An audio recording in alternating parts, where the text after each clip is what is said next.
Hello and welcome to Fallacy Friday. Now let's see who we have up for today.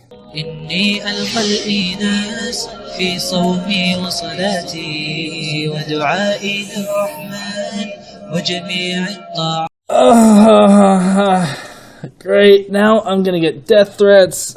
People are gonna threaten to tear my entrails out. They're gonna say that I need to have my head chopped off and how I'm scum and everything. It's a normal day as an atheist.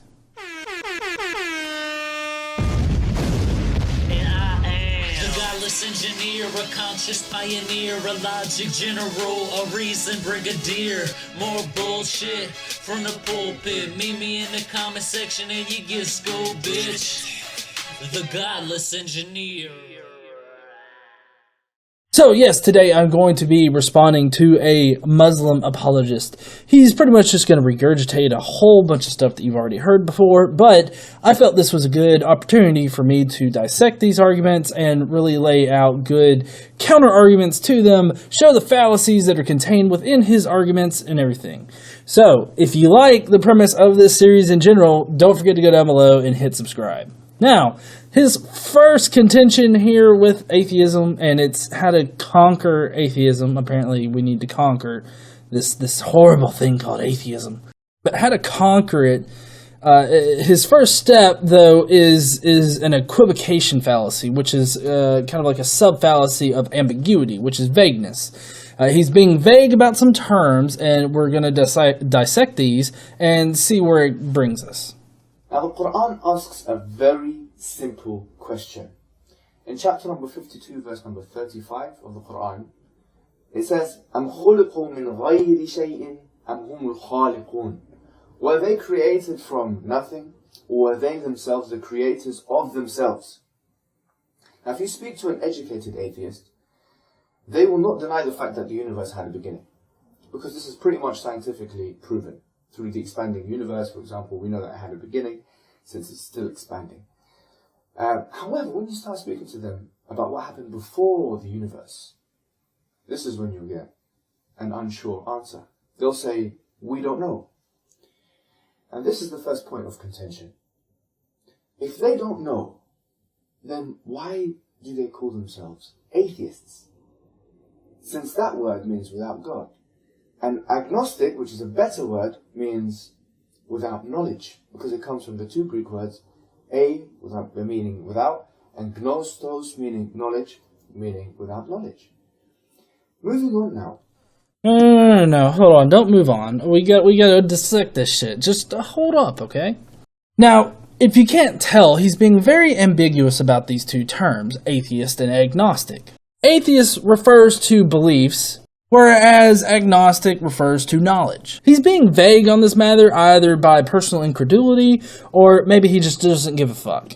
Either way, though, he's wrong about the two different words being used in the way that he wants to use them. You can be both agnostic and atheist at the same time, because of the fact that atheist refers to what you believe in. And of course, agnostic refers to what you actually know. These are two different categories. And to put them on the level playing field like he is doing right here is really disingenuous and is not representing like the two states that you can be in. Now, I know a lot of people out there like to characterize themselves as being pure agnostic, but that's more like being apathetic about the question in general. Like, I don't know if I believe in a God, and I really don't give a fuck. There are plenty of you out there that are like that. Personally, I don't think that you should use the word agnostic, but it does kind of characterize you pretty well as far as the knowledge goes, but, you know, it doesn't really address belief, in my opinion. Other people's opinions differ, fine, but that's just what I think. Now, what he said before with, you know,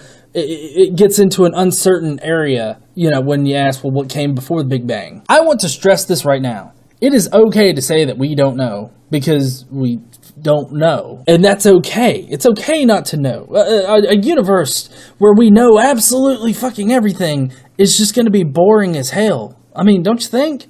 I mean, that means there's nothing left to learn. There's nothing left for us to know. I mean, that's going to really take some of the wonderment out of life, isn't it? So I embrace this whole we don't know because it is so awesome to learn something new. And he talks about us coming from nothing. And this is going to be a running theme throughout his video here, but I can assure you, shit pops into existence out of nothing all the time. Technically, right now, your body is made up of the empty spaces in between the atoms. Those little fuckers just pop in and out of existence so fast that you really can't even tell. But there have been experiments that have been run where you can actually see slow down, obviously, but you can see the spaces moving and whatnot within matter. It's really disingenuous to say something can't come from nothing. Not the nothing that he would think, but it's still nothing as far as the layman goes. But to get to the point of the logical fallacy that this is, like I said, it's ambiguous, but more specifically, it's equivocation. Because he's equivocating those two terms when they're not equal at all. And so he's being kind of disingenuous in presenting them as though it's either atheism or this. And as far as the beginning of the universe goes, he assumes that it's either not God, or more specifically, not Allah or Allah. And there's just an amalgam of different choices that we have that we still don't know. We can't rule them out. He makes a giant leap in saying that it was God that was the first cause, which actually brings us to our next contention that he's going to bring up, and that's the first cause argument. If you're unaware of the actual name for the first cause argument, it's the cosmological argument. He's going to take us through a logical progression that shows that we need an uncaused cause to start everything. So let's see if we can follow his logic, and then let's point out where he fucking failed. Stop an atheist in his tracks. All you really require is one deductive argument. And deduction has always been part of the scientific method and maths. And thus it's really the strongest kind of logical argument. Now, the argument goes like this. That everything, number one, everything that begins to exist has a cause. Let me say that one more time. Everything that begins to exist has a cause. And number two, that the universe began to exist, as we've just mentioned. Three logically follows, which is the universe therefore has a cause. Now, the question is, what kind of cause is this? Because if we say that that cause had a cause, and that cause had a cause, and that cause had a cause, and we go regressively infinitely backward, then we would have an infinitely regressive line. Thus, it's completely appropriate and completely necessary for that cause to be uncaused, to have no beginning, and to have the knowledge and creative capacity to change the situation. So, the only way an atheist can really destroy this argument is by destroying one of the two premises. One, which is that that everything that begins to exist has a cause. They can try and prove that, but then have to show why and how things don't come into existence, popping into existence on a day-to-day basis. They won't be able to show you this scientifically or empirically. The other premise is that the universe began to exist, and as we said, science pretty much confirms this reality. Now, this really, I'll leave it open for the atheist. Try and break down this logical argument. Try and break it down. Challenge accepted! So, in this particular argument, there's a lot of fallacies that are going on here, and I'm going to point out all the flaws and everything, because it's easy as fuck to do. And basically, there's just a few logical steps to this, as you see, but I'm going to recap them right now. First, everything that comes into being has a cause. And then there's an infinite regress of causes that seems impossible, and thus we arrive at the first cause as the only explanation. And of course, that cause has to be God, or Allah, in this case. Now, there's a few assumptions that he makes in this that are kind of problematic. First one is that self-causation is impossible. As I just recently discussed, self-causation is completely possible. We have shown that it actually happens. Shit pops into existence randomly.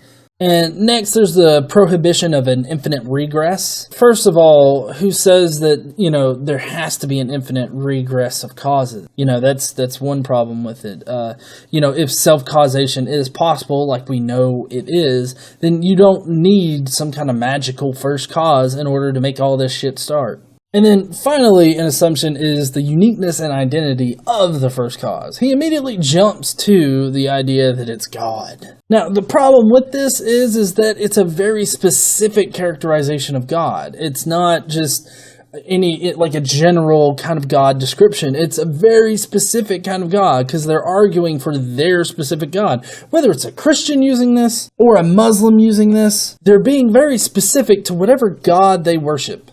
Now, to get to the logical fallacies that are contained within this, considering all the assumptions and everything, this is pretty much like a special pleading or possibly a moving the goalposts. Special pleading is when you make excuses for something and, in essence, you move the goalposts. You change the parameters. You change the end goal of what you're trying to describe in order to make it fit into what we know to be true. And so by doing this special pleading, what he does effectively is he pushes God back into the gaps. God of the gaps. That always seems to fucking come up, doesn't it? Another thing to consider is that this argument doesn't rule out, multiple first causes, like a multitude of different things that cause the universe to start existing. Now, whatever happened before the Big Bang, before the great inflation that happened afterwards, it doesn't affect what happened after, the Big Bang. And, at the time of the Big Bang, time was created. I mean, that's when time, space, matter, energy, all that was kind of... So what happened before the Big Bang, there could be an infinite regress into infinity. We don't know, because time didn't necessarily exist then. But, I think that we should really focus on not knowing. I mean, we don't know what happened prior to it. We don't know what caused the Big Bang. We have some really good theories about it, but we still don't know, and that's fine. I would rather not know than to espouse an idea that is so magical it needs a book, an undying faith, along with the craziness that is included in all of these ideologies. He makes a really big deal about, everything having a cause. Everything in existence has a cause, but there's actually one really good example of something something being truly random and not necessarily having a cause, and that's radioactive decay. Now, we can predict, how fast radioactive material decays, giving us the half-life and everything like that. We can use that to date stuff, right? What we can't predict is what atoms will actually decay into other elements. Those happen purely randomly. And so to say that nothing in this universe, nothing in our reality, is free of a cause, to say that doesn't exist is totally disingenuous because we know that it does. Plus, there's the whole popping into existence of these exotic exotic atoms and whatnot. So there's a lot of instances that really contradict his logical progression here. So the next thing that he's going to bring up is the argument from fine-tuning. This one's really easy to counter-argue, so let's just go ahead and listen from him what the actual argument is in a real-life situation, and then we can dissect it. Another argument that you can bring forward to the atheist is what's referred to commonly as the fine-tuning argument. Now, before I begin, I want to define fine-tuning here as that the universe is so fine-tuned that it would allow life to exist. I'm not talking necessarily about aesthetics, how beautiful the universe is or whatever. I'm talking about this particular definition, that it allows life, any kind of life, to exist anywhere in the universe. Yeah? Now, if you look at Paul Davies, for example, who's a cosmologist, he said that now there's broad, basically, agreement. He said there's a broad agreement between the physicists and cosmologists that the universe is fine-tuned for human life. And this is a broad agreement between theists and atheists, believers and disbelievers, right? So you don't have to believe in God to recognize this reality. Now there are three actual options, as you can choose one of them, to how this universe became so finely tuned? Option number one is that it evolved somehow. Well, this option is not available in physics, and there's no actual evidence of that at all. And no serious physicist has ever made such a proposition. Thus, it's unscientific. Thus, you cannot say that. Option number two is that the universe is like this because it's a random generation. It's a chance factor. And this is what lots of atheists actually do say. Now, having said that, if you look at Roger Penrose, he's a physicist in Oxford University. He was talking about the entropy levels in the beginning of the universe. And he says that the possibility of the entropy level being the way it is in the beginning of the universe is, and he says, 10 to the power of 10 times 123. And that's a big number. That's just one calculation for one of the components of the universe in the beginning, of the early stages of the universe. Now, having said that, you should know through just this evidence that saying it's a chance factor that the universe came into being is a ridiculous option that shouldn't even be uttered. The third option is that there was a designer, there was a creator, there was an inventor. This makes more sense, doesn't it? Okay, if you don't want to admit it now, it doesn't matter. If you don't want to admit it, it doesn't matter. I just want to say something to you guys. Well, hold on there. Let's of course break this down. So you're saying that I've only got these three options, and the only real option is that there's a design. Well, first of all, I don't necessarily have only those three options. We have a lot of different ideas about how the universe came to be and whatnot. And as far as the fine-tuning of the constants and whatnot, I'm not convinced by this argument. Primarily because, he throws in probability there, right? That, this one particular constant has this kind of probability in order for it to, produce life in this universe. The thing is that when you're throwing out these numbers, I mean, how are you really gauging them? How are you comparing them? How are you producing this probability? I mean, to say that it has that big of a probability, you've really got to have something behind it in order to compare it, to the other values, other possible values that particular constant has. Now, another thing is that what he does is he says that these constants, right, can change. Okay, like if the universe started and the constants were different, we wouldn't be here. Well, what if those particular constants were different, but that caused the equations that use those constants? What if they were different and it all balanced out to where life could exist? He doesn't address these points because he immediately jumps to, there was a designer. But I mean, still, you're trying to be specific to a particular designer, not that it's just a generic designer up there with a blueprint and he's scratching his ass and trying to figure out where to put these planets at and shit. I mean, to say that a god designed this entire universe but only put us in one tiny little speck of the boonies of the universe where all the rednecks fucking are and are totally destroying our planet and shit. To say that he designed it to be that way is making a large leap. One thing that he seems to neglect in this particular argument is the size of the universe, like I just specified. He disregards how big the universe is. Now, considering that life does indeed exist, then the probability of life existing is 1.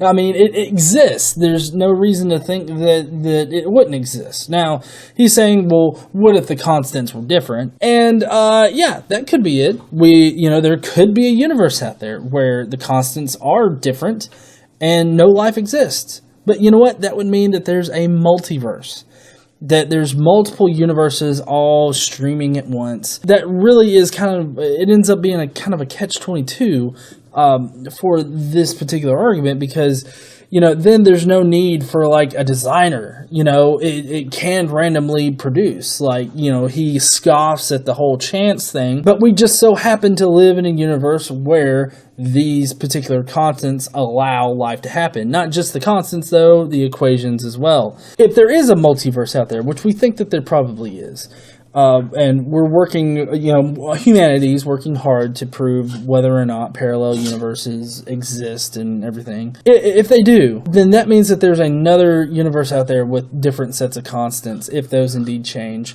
and the equations stay the same.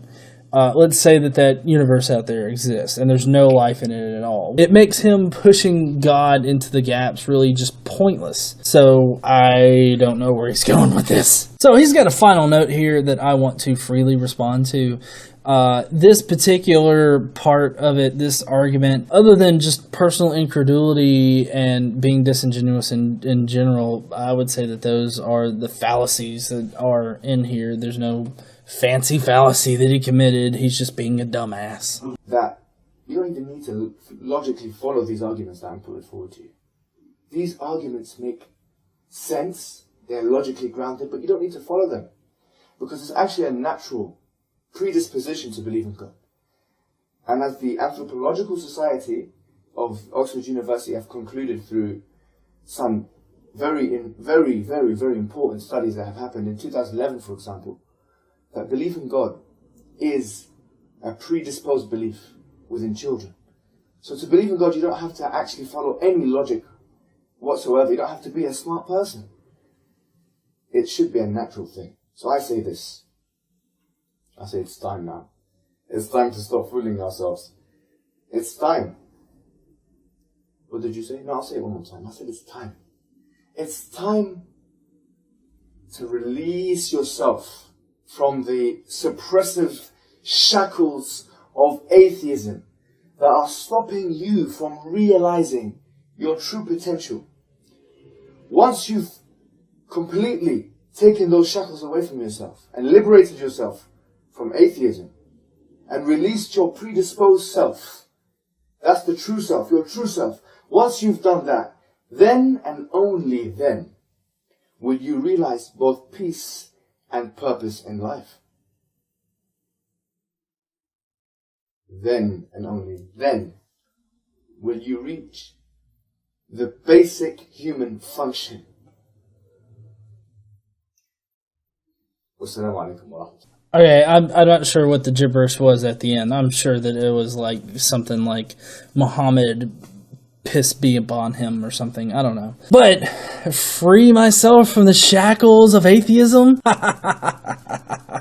Sorry, I really have to sit here and laugh at that. Because the only time when I felt shackled to anything was when I believed in God. I felt shackled to my faith. I felt shackled to this sky daddy that wanted me to be a certain way or I was going to burn in hell forever. And now I am free. You say that it takes me, submitting to Islam, basically. That's what you're getting at.